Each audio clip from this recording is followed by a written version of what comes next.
Peters. Welcome to MomFit with Joe Peters.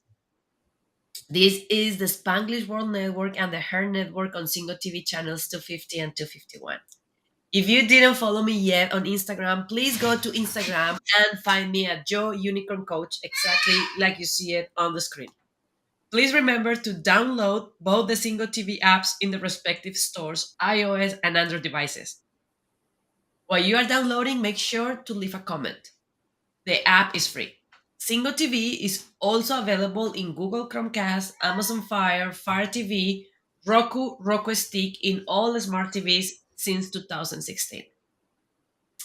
In today's episode, we are going to have a lot of fun. I'm super excited to have Valerie here. And we are going to be talking about what is the mental load of motherhood and how we get there here and what we can do about it. So, we're going to go into what everybody assume but nobody talks out loud, and that is that load of motherhood. Valerie is a productivity specialist, a time giver, and a certified fair play method facilitator.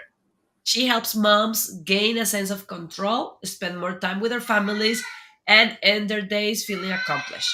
With a background in mental health and corporate training, she's ready to guide you towards a better relationship with time. If you are ready to start feeling more peace and accomplishment at the end of the day, she is here to help all of you. And I am super excited because this is one of the most common things that we see, and is especially when we start entering motherhood. And doesn't matter if it's your first son, your first kid, or the second or the third. Every time that we add a new one, the time is stretched a little thinner, right? And nobody's teaching us how to handle that. It's just assume that you have to stretch it and stretch it and stretch it and stretch it until it breaks. So, Valerie, welcome. Thank you so much for being here. I would love if you start with your story on how you and working with um, moms and families, so you actually feel confident and accomplished, and how you help them, how you start helping them with their time, and just going to learn a little bit about your story. Yeah. Thank you for having me. I'm happy to be here. So I really, over the years, probably growing up and then last couple decades of my life, just spent time listening to friends kind of complain. That was started with my mom and her friend kind of complaining about their partners, and almost like it was they had another kid to take care of. And then hearing my generation talk about that too, of just like they were married, they loved their partners, but they also just talked about it like really like they had another child to take care of. And nothing that didn't sit right with me. Something just felt off with that. Like, why are we bothering having relationships if we just have somebody else to take care of, on top of our children, and or in yeah, on top of our children. And I also, this the whole busyness as a badge of honor. Like, we just love to say how busy we are, and I don't fully understand like what everybody is so busy doing and why we're wearing ourselves out jumping from one activity to another all of the time.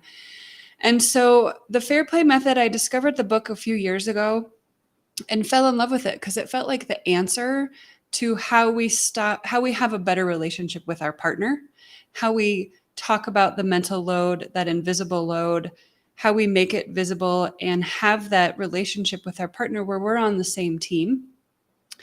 And so my goal is to have moms be able to focus on what's important to them in their lives. And that's going to be different, right? Like, what's important to me and my family is going to be very different from your life. And for both of us, it's going to change based on the season that we are in with our children, and or even just the season in general. And so being able to take the time to evaluate and figure out what's important and what we want to be saying yes to and saying no to, so that we can really focus our time on things that are and activities that are important to us, it's just what I think is needed out there, instead of just kind of, this is what society is telling me to do, and so I'm going to go just do all of these things without really thinking about it.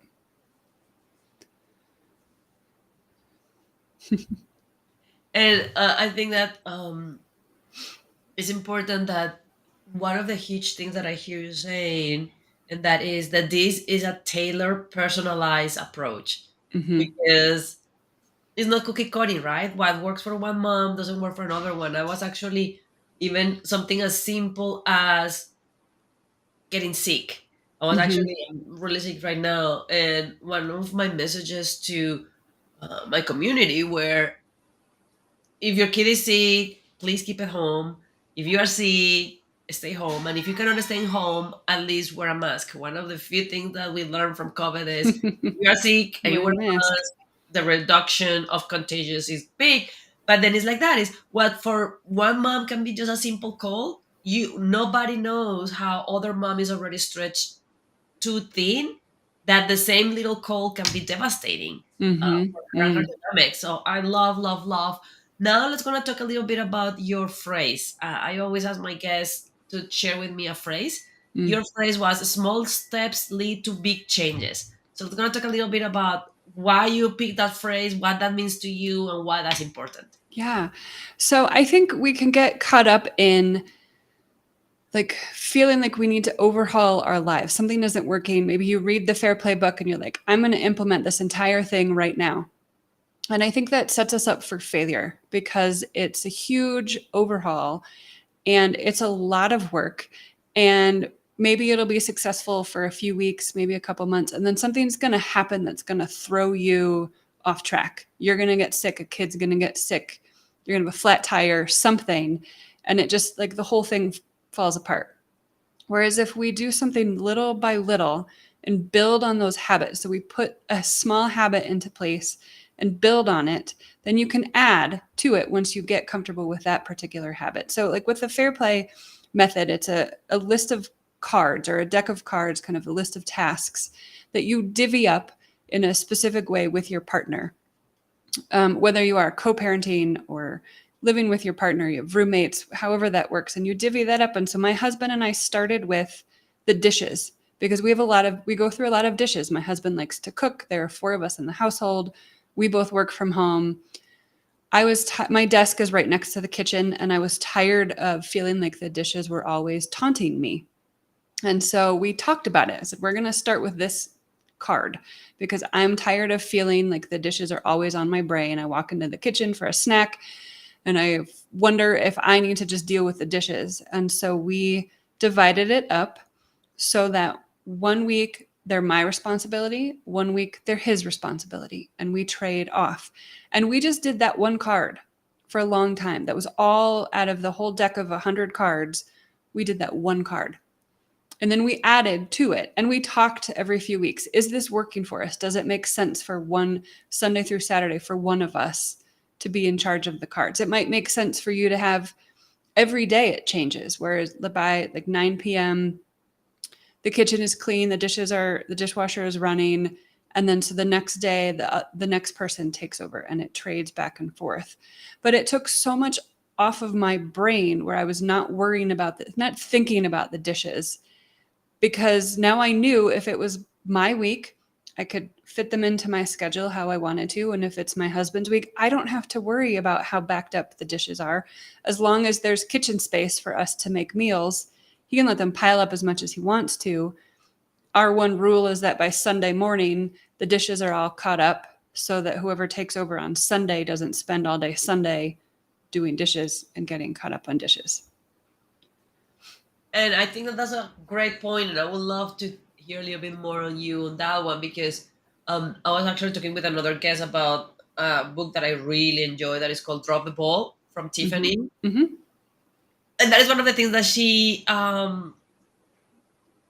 shared in the book that is really hard. She have something similar with mail, and she said like, okay, we decide that my husband task was the mail, and she said it took everything in me to not go to the pile because the pile start piling, piling, piling, piling. Mm-hmm. And with my OCD perfectionist, I it was bothering me. But that is part of trusting. Like, no, that is your responsibility. That is what you are doing, and I am going to stay away from that. So Mm-hmm. how the moms can do that because that is almost counterintuitive to what society has been teaching us on how to be a mom, on how to be a wife.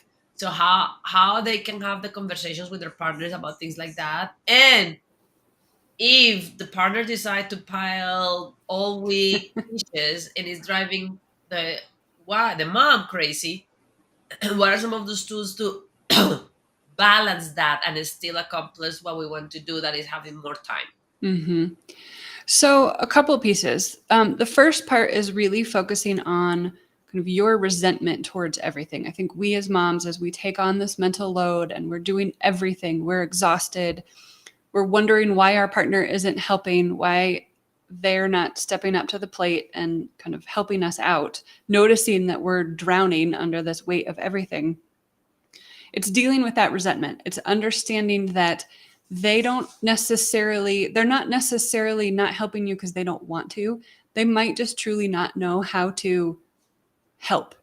And I don't really like the term help because it's not everybody's helping mom. Like we're all on the same team here, but they don't know how to take over a task because maybe they were never taught how to do it. Maybe they grew up in a household where their mom took care of everything. And so they never did that.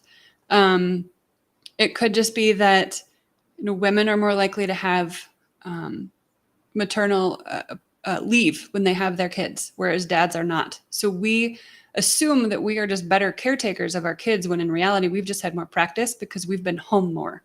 Dads don't always get paternal leave, and if they do, they don't necessarily take it. And so they're not home in the nitty-gritty of life doing all of this stuff. And so we just get better at it.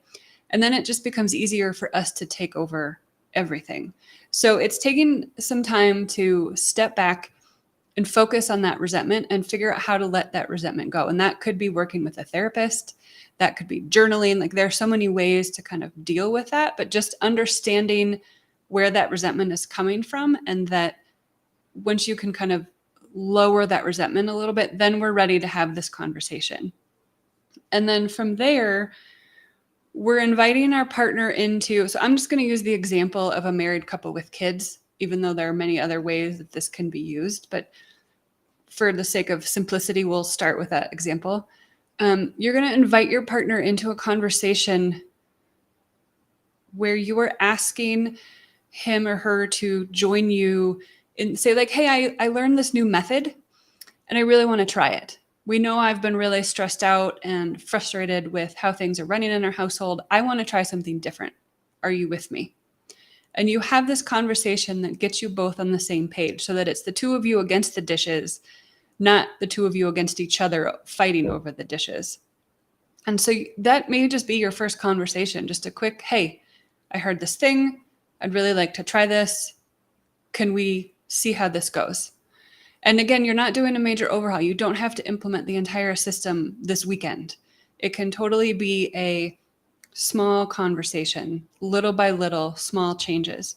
And one of the other big pieces of that, as you were talking about frustration with the dishes and maybe your partner is like letting the mail pile up or letting the dishes pile up, is we have what's called so Eve Rodsky is the author of this book. So she defined this term.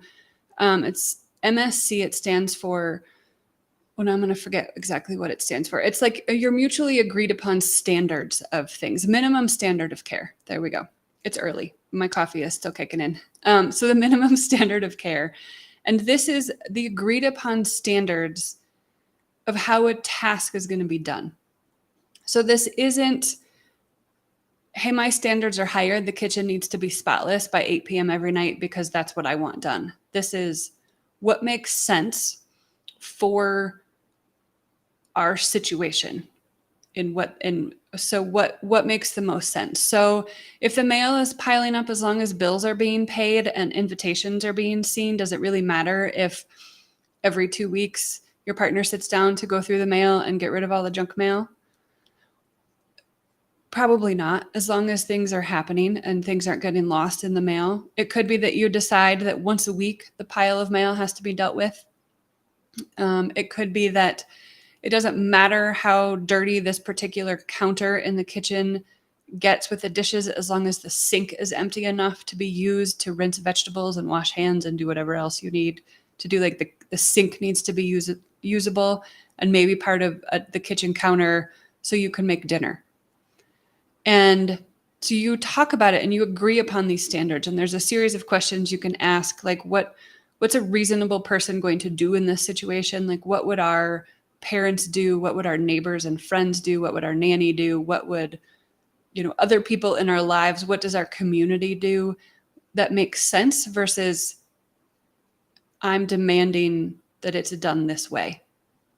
And so starting there with every task that you are discussing and getting into values, which is another really big part of this, is what is important to your family and what are your values. So I would rather spend time hanging out with my kids than cleaning the kitchen. And then some days the kitchen just really needs to be cleaned. And so it's sort of like this figuring out what makes sense for your family. And again, it's going to look different from your family versus my family versus somebody else's family. So what I'm hearing is that it's not only having the designation and the assignment of who is going to take care of what, but also having almost like ground rules of what this is Mm-hmm. the minimum acceptable. So, Mm-hmm. for example, in the example of the dishes will be getting agreement that, I don't know, for some families will be we can pile dishes until the sink is full. We are not going to put dishes next to the sink. For other ones will be Mm-hmm. um, at the end of each day it needs to be done. So it's important about that. Now on that one, how you, because I love what you said, you are working together with your partner against the issue, not against each other. What Mm-hmm. happens when you have big difference on those fundamental things like Mm-hmm. um the dishes, for example. For me, if for example my for my husband it's not a big deal to pile them all around the sink, but I would like it to be that if it's in the sink can be full but no dishes around. What are some of the tools that can be used around this to actually get to a middle ground so everybody can be moving in the same direction? Mm-hmm. Yeah. So, working through the series of questions that come with kind of the minimum standard of care. Well, so first you've talked about your values. So, it might be that there's a value in there related to the cleanliness of your kitchen. Somehow there's something in there related to that. So, you both understand, like maybe it bugs you when the counters are dirty because when you were growing up, you had very little counter space. And so when the counters were cluttered, it was really hard to make a meal. Sometimes maybe there were bugs involved if the counters weren't cleaned enough. And there's like some history there. So understanding that part of it.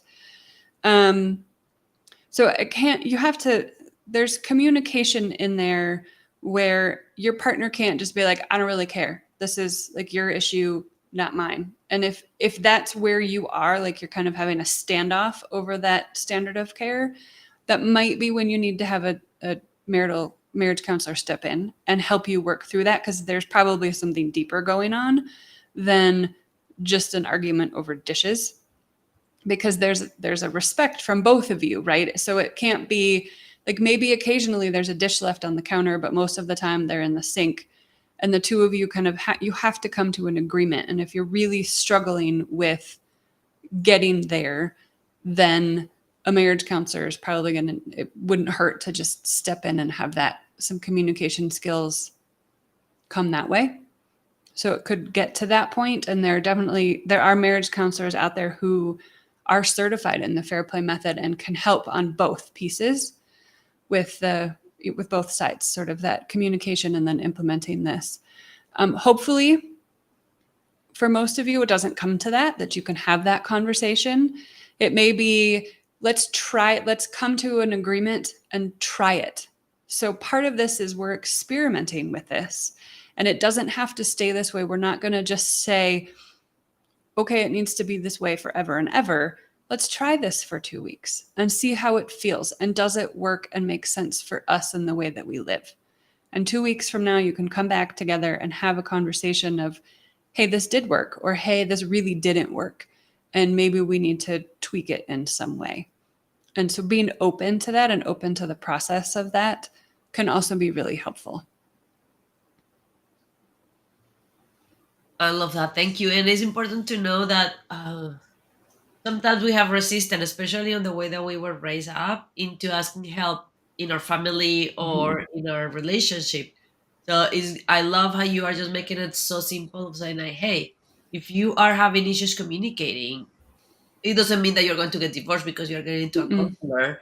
It just means that you need a person that is a special, is had a specialty and had studied for Mhm. years on how to handle some of those communications. Now, Valerie, let's go talk a little bit about the load of motherhood. What is that? Mhm. What is the load of motherhood? Yeah. So that mental load of motherhood is it's like the ticker tape that's running through your head of all the tasks that constantly need to happen and things you're remembering. So it's, do my kids need new toothpaste? When did they last see their pediatrician and do they still fit in their shoes? When do I need to register them for summer camp or fall sports or fill out all the paperwork for school? And who's in charge of that? It's usually the mom. Who needs, are we almost out of ketchup? And what specific type of ketchup is that? So Eve often talks about, like, one of her first questions when she was interviewing people for this, for her book, was, how did the condiments get in your fridge? It's usually mom who knows what condiments their kids like and make sure that they're getting, when the condiments are running out, they make sure that they have more in the household. And it's constant, right? Like, we are constantly thinking of things that need to happen, trying to keep track of things. And the busier our lives are, I think the more there is to keep track of. And it's all in our head. And we're the ones just doling out jobs to other people. I need you to go do this, and I need you to go do that. And will you take care of this? And things fall through the cracks this way. Things don't happen. The wrong ketchup is bought at the store. There are just so many different ways that things can go awry. And we just take this all on. And it's invisible. So much of it is invisible.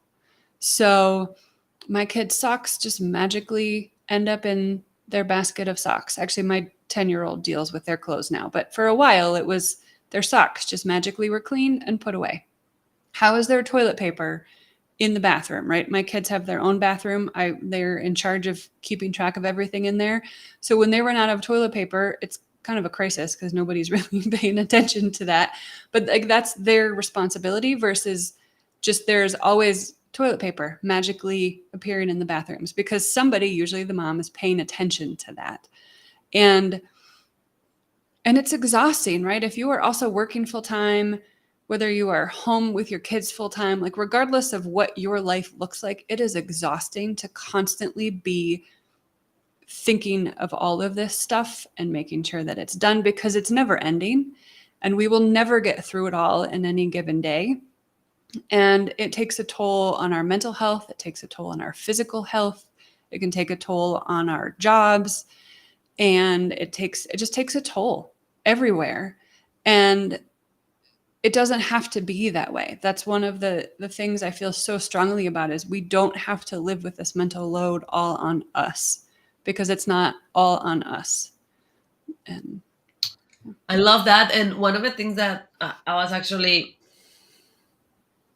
hearing this week, and it was funny, and I giggled, but it's one of the first things that I will invite all the moms to do is stop referring about your partner, even if he's joking, like if your partner was another of your kids. mhm, And it's one of the things that we moms do all the time. We're like, oh, how many kids you have? And they're like, oh, two. Well, yeah, the baby and mhm, is also another one of my kids. So even if he's joking, it's important that we start realizing that, because if we are not seeing them as a pair, as an mhm, equal, but if we are saying it and we are believing the society lie that we also need to take care of them, that we also need to be a caregiver for them, then we are screwed. Like, motherhood is hard enough to actually for free just add another kid to take care of. So, mhm, what are your thoughts on that, and how moms can go out and break from that position of feeling that they are the main caregiver, and then even joking have their spouse as another child in their mhm. house, into a more fair relationship, fair play, where um, they have as much on the game as we do. Yeah, that too, it bugs me to hear that. It and because it becomes a self-fulfilling prophecy. So even if our partner, when we first got married, we were equals and treated each other that way, and then maybe you had a kid, or over time things just shifted so that you were doing more around the house. When you talk about your partner that way, they're going to start behaving that way. So it's kind of like when I was in college, I had a roommate who would re-clean the bathroom after I did it because he didn't think that I did a good enough job. So I quit cleaning the bathroom because I'm not wasting my time doing something that somebody else is going to redo. I have a friend who was telling me that his wife would always reload the dishwasher after he did it, and they would get in big fights over this. And he eventually was just like, I'm not going to load the dishwasher if you are going to redo my work. And we'd argue over the best way to load a dishwasher and who can do it better and cram more dishes in. But if somebody else is doing loading the dishwasher, who cares? Because it's not something that you have to worry about at this point. So I think when we treat our partners like another kid, they're going to start acting like that, because why should I step up and do more around the house if you are going to treat me like another child? I'm going to go sit over here and not deal with these chores because you're going to just nag me and hound me to do them in a certain way. And it just becomes a relationship full of resentment. So it's understanding that your partner is capable of doing things around the house, and they might do it differently. But if it's being done and the end result is something that you both have agreed upon, does it matter that it was done differently? And there might need to be like some transfer of knowledge, right? So we might need to talk about here, like your partner's going to take over cooking and grocery shopping. And we might need to talk about, okay, let's go through this grocery list. Here's our like over our master grocery list. These are the things that when you go to the store, you need to go through this list and make sure you check, you sort of talk through that process of what that looks like so that your partner can take that on. If you're transferring paying bills to your partner, you're going to sit down and say, this is how I do it. These are the bills that need to be paid and when. And then you let them take over in a way that makes sense for them. It's like teaching your kids, right? Like my kids it used to drive me crazy when my kids were little, and I'd want to pick up toys and they would just throw everything in one basket. I'm like, okay, but your dolls are supposed to go here and this type of toy is supposed to go here. It didn't really matter. In the long run, the toys were put away. And over time we could work on getting them into the specific bins, but if they were put away, it really wasn't a big deal. And so it's paying attention to that, how we are treating our partners. And the other piece of that is, what are you modeling for your kids? Because your kids are seeing the way that you are treating your partner. And so then your daughters are going to grow up understanding that moms just do everything and that their partners are just, if they are in a heterosexual relationship, that their partners are just somebody else to take care of. And your sons are going to grow up figuring that just whoever they marry is going to be responsible for everything and they don't need to worry about it. And that doesn't feel fair either. Like, we don't want that. Like, I don't want to think of my kids. I have two daughters, and I don't want them to get married and feel like they have to take care of their partner. They might not even want to get married at that point. What's the point if they're going to have to take care of somebody else in that manner? And I love that because it's so true, right? Is and then goes back into that society constraint of it needs to be perfect. And Mhm. then the reality is very subjective what perfect is, because what perfect is how we were raised and how we learn how to do things. But then it's also very frustrating. Like, I remember I have the same conversation with my husband with the dishes, because now we have additional help. But before, when we didn't have help, we split, and then he took the laundry and I took Mhm. the dishes. Mhm. And then for a little while, he started like lecturing me about how to do it and how to clean them. And until the moment I said, like, hey, you have two options. You either take cover of the dishes and I don't want to hear one word more, and then you do the laundry and the dishes, or you zip it up and know that this is my activity, because it gets very frustrating when Mhm. the other person is behind your back, double checking, reviewing. But you didn't did it right. But you need to clean here. So I think that that's important into understanding that done is better than anything else that you can think. Like, Mhm. because we hear, and I would love to hear your opinion here.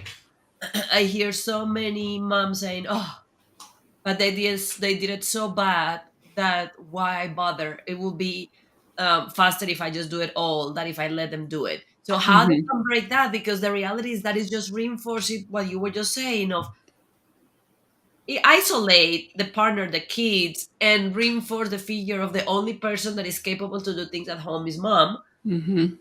But how they break that? Because I hear that a lot, like, oh, but I have to redo it after them. So at the end, it's more work for me. So I just prefer to do it by myself. One of the things that I love repeating over and over and over again, I don't even remember where I learned it, but is the part of there are 64 different ways to make your bed. Uh, and that is the simple mathematical between the corners of the bed and the corners of the sheets. There are 64 different ways. Like you were saying, if in the evening the bed is done, i I don't think why we need to be so worried into which of the 64 ways was the one that was used. So Mhm. what these moms can do to break that cycle of it has to be perfect my way, because it's not that it has to be perfect universal, it's perfect based on my way and my Mhm. standard. And because of that, I go, like you were saying, behind them and redo it. Therefore, I'm not going to even ask them. I'm going to do it myself the first time. Yeah, that's where I would come back to the minimum standard of care that we talked about earlier, because that's where you are agreeing upon how a task is done, and what, when it's complete, that looks like. And so, if your goal is to have the bed made, you're going to decide when it's made and how it's made, but you're going to decide that together, of this is what it looks like in its final product, and it needs to be done by X amount of time. And so you're having that conversation. And then there's probably some work in there about perfectionism, right? Like, I'm a recovering perfectionist. I can absolutely see that. I vacuumed up one of my kids' Legos a couple days ago, and I still feel bad about it because I think it was a Lego. I'm not really sure. And it's sort of that, like, I messed up because now my kid has one less Lego, even though we have thousands of them in the house. And to me, that connects to like this, I need to be doing everything perfectly all of the time. But what if I step back and think of, okay, what do I want this season of my life to look like and to feel like? And it is not, I want a perfectly clean house and I want to be fully on top of my to do list. Like, yes, I want to be on top of my to do list, but I want my to do list to be full of things that either need to happen and or are moving me forward in my life, personally and professionally. And that does probably not mean that my house is perfectly clean all of the time. And so, learning, maybe it's kind of tiptoeing into and just learning to kind of sit with a mess. So, your kids have spread toys from one end of the house to the other. Can you sit with that for a couple of days? Or is it really going to bug you? Maybe you sit with it for a little while, but think about, and then you're thinking, okay, this is going to take so much work to clean up with my kids, right? Like, my 7-year-old does not like to clean her room. She loves spreading toys everywhere. She's always combining toys from, her Barbie toys with this group of toys, and they're getting mixed in this other basket. And so cleaning can just be a pain and it's overwhelming. And it would be so much easier for me to just go into her room and clean it myself, right? Because it's going to get done. It'll get done on my time, how I want it done. But then she isn't learning how to clean up her own room. She's just learning that somebody else takes care of it, and that's mom's job because mom did that. And so the rules in our house are like, I'll get my kids to pick up their toys from the living room, as I don't really care how messy their rooms are as long as there's no food in there or drinks. So we're not attracting bugs to their room. Otherwise, it's okay if it gets messy. It's their space. With our partners, it's coming back to that minimum standard of care and trying to flip your thinking from, well, I could have fit 10 more dishes into the dishwasher. I should just do it next time, to, hey, that's one less thing I have to worry about today. Just saved me 5 minutes, 10 minutes because somebody else took care of it. It's not on my plate. And going back to those small steps piece of just like little by little, we're going to work through this perfectionism and learn to let go of it, because that's not really how we want to be living. It's not how I want to be living. And so just kind of taking that step by step. And if it feels really heavy and difficult, maybe this is again where a little bit of work with a therapist to help you work through some of that could be helpful.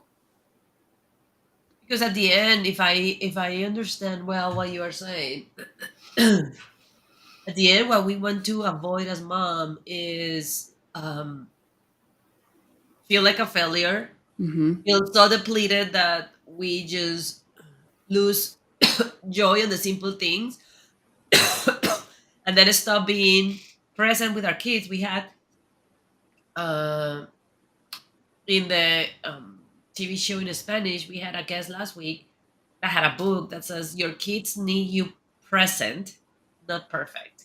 Mm-hmm.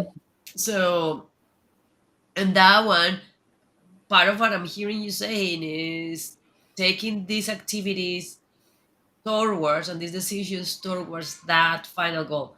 Now, what is the process with the fair play method and your recommendation to, because for some, especially the ones that are more controlling and perfectionist, it can be scary and intimidating to start having some that additional time, because Mm-hmm. now my partner is helping, because now my kids are helping.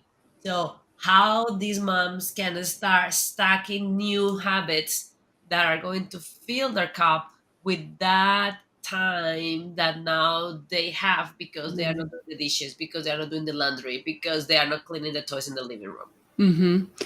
Yeah, and I think that's one of the biggest struggles that we have, because now not all of this time, but we have more time in our lives to focus on something for ourselves. How do we fill that? And I'm right there too. It's one of my big goals for 2023 is to figure out what that looks like for me. Um, it gets into actually Eve Rodsky's second book. Her follow up to the Fair Play Method is called The Unicorn Space. And it's all about what do we do as a passion that is ours outside of us being a parent and a partner and a professional. So, who are we outside of these other roles that we get to do that is just solely for us? And it could just be experimenting with different things. So, maybe you really don't know what to do. Now you have like one of the task cards that you're going to work on sharing with your partner is time for yourself.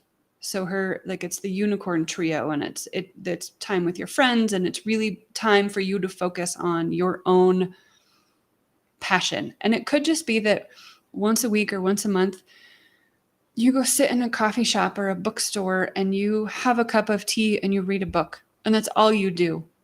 Or you journal, or you listen to a podcast, or you take a walk around the park, or you just go sit in the park because you don't know what else to do. And you just kind of start building that muscle of leaving the house and making this time for yourself. And then maybe you start kind of experimenting. So make a list of things that you are intrigued by. So I have various things on my list that I want to try this summer. I really want to do a ropes course. I'm scared of heights, but for some reason, I really just want to go like do a ropes course. And so I'm going to go play with that, right? Maybe I'll love it to the point where I'll take up rock climbing. It's highly unlikely, but it could happen. Um, I've had this idea of starting like a mom's play group where we do this together. So we get together once a month and we try different things. We go to one of the sipping and painting things where you drink wine and paint a picture, or you go to a cheese making thing and just start playing around with different activities and seeing what makes you happy and what feels good. And it could just be that the joy of trying something new feels great. So you don't necessarily need a new hobby. You're not going to take up crocheting and making blankets for hospitals, which could be, I've long thought about trying to take that up. So doing, it doesn't, the unicorn space is about doing something that where you are also contributing to society. But that if that feels too heavy, or not necessarily contributing to society, it could be learning to play the piano and doing a piano recital. But you could, if that feels too big, right now that feels way too big to me. I just want to focus on photo albums. I do photo albums for my kids, sort of like yearbooks. I want to get caught up on those. So I enjoy that. So I'm going to work on that. I'm going to make time to go do this ropes course. I'm going to come up with a few other ideas that I'm just going to go play with and just try and see what that is. But start small, coming back to that small steps lead to big changes. Like just pick something. And it could just be that you go sit in your car for 20 minutes by yourself, just listening to a podcast or taking a walk around the block, and just start building that muscle of, this is my time. I'm going to start making this time happen for me, instead of, I don't really know what I would do with my time. I'll just stay home and clean out closets. I think that that is so important, and I love it on two levels. The first one is, as more you can start creating a list and things that you can do with that time, as less likely you're going to be able to reverse, because you already have this other plan, you already commit with your Mm-hmm. friends to go, you already commit to this class. But then the other one that I love what you said is, even if that means that you need to get in your car, drive around the corner, and park around the corner for 30 minutes to listen an audiobook. Is That is another one of my passions about healthy boundaries, and how we never were taught how to create and hold healthy boundaries. And that is, I agree with you. Is if you don't take the car, drive around the corner, and park for 20 minutes, the likelihood of you ending Mm-hmm. helping cleaning the closet or doing the dishes is a lot higher. So I think that that is fantastic. Now, let's gonna talk a little bit as we get closer to the end of the show. How this fair play method, consistency, and dedication impact the family's life. Like Mm-hmm. how it looks like when they implement this and have been doing this for a while, on terms of overall well-being and in terms of results for each member. Mm-hmm. Yeah. So I'll explain at a very high level what it looks like and then work my way into the answer. So it's a deck of cards or a list of tasks. There is a deck of cards that you can buy. You can also print out a list of the tasks, but it's 100 different cards that cover everything. There's a whole section of the daily grind that are the things that have to be done on a certain time, right? Making breakfast during the week, getting your kids out the door to school, um, packing lunches, dinners, that kind of stuff. And then it gets into bigger things like who's taking care of Christmas decorations, who's taking care of magic around the house. So, what do holidays look like? What do birthdays look like? What does the tooth fairy look like? What does all of this stuff look like? And there's different cards in there. So, it's birthdays for your kids. It can be birthdays. Who's taking care of the in laws, right? I'm not sending birthday cards to my in laws. That's my husband's responsibility. But we could have that conversation. Maybe it would fall on me or my partner to do all of that. And so you start with a conversation about your values and what's important to you individually and you as your family. And then you work through these cards, and you can get rid of cards. So we don't send holiday cards. So we don't need to even talk about that. That's just gone. You talk about, what do birthdays look like? Do we throw big elaborate birthday parties for our kids, or are they smaller, and why? And who's in charge of that? And the cards all change. It can change, right? So I am always in charge of the bills, but we could change that at some point. And So as you work through all of this, you've got your values, you've got your list of tasks. You now know going forward what you can say yes or no to. So yes, we're going to throw, maybe we decide that most of the years we throw quiet birthday parties for our kids, but for the big birthday parties, 10, 13, 16, 18, we go bigger for those years because we just want to celebrate those more. So you've clarified that. And so over time, like to start with and really ongoing, you are going to have this conversation on a regular basis. You're going to talk about the daily grind tasks. So does this, the way that we're splitting up our dishes, still make sense? What do we have coming up soon that we need to talk about? We have to buy, my in-laws live back east, so we buy our plane tickets for the holidays in the summer. So somebody has to be in charge of remembering that and paying attention. Which holiday is it this year? Paying attention to that. And as you implement these cards, everybody gets to be, you're all on the same team. And mom stops being so stressed out because she is not doing all of this work herself. She has that time to go drive around the corner and listen to her Audible. And she's filling her own cup in a way that makes, she now is coming back to the table and her family feeling more energized and present. And so it becomes a win-win for everybody. Your partner is stepping up to the plate, is doing more around the house. Their humanity outside of being the breadwinner becomes, or not even just sort of they are now a part of this family on an equal playing field with you. And so everybody is just thriving in a way that is so much different than when it's mom being the household manager telling everybody what to do. And so over time, you have that time for yourself and everybody is just happier. And you know what you're saying yes to. I had somebody I was talking to recently, her teenage daughter didn't like the big elaborate birthday parties. Mom had been throwing these over the top birthday parties and her daughter didn't even appreciate them. And think of the time that could have been saved if that had been a conversation 5 years ago and the stress for that. And so there's something to getting everybody involved in those conversations and on the same page. I love that, and I love how clear it is with this method that this is not a one person show, Mm-hmm. that it requires communication, teamwork, and then it's flowy. Like it can change. So I can see how it can be something that is reviewed every 6 months, every year, and they create that empowering into each person of the family. Mm-hmm.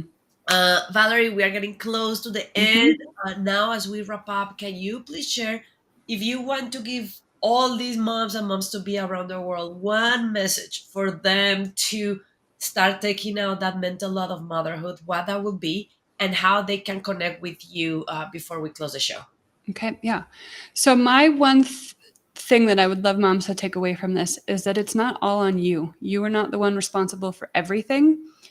And it doesn't have to be a big life overhaul to start changing that. So just pick something and start figuring out how to get that off your plate.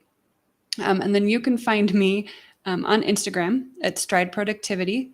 And then you can also I have a private podcast where I get into all of this and share stories and kind of talk about how it works in our lives at strideproductivity.com/school pickup.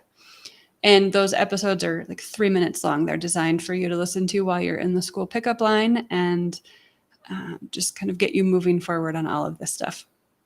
Valerie, thank you so much for being here. Thank you for sharing your passion and your wisdom into allowing moms to don't get burned out. Mhm. This show can also be heard on the Spanglish Radio Network. Please check out spanglishworld.ca for all news and programming. If you have any specific topics, please make sure to go to Joe Unicorn Coaching Instagram and send me a message. Spanglish World. Watch it, hear it, read it, download it, and leave it.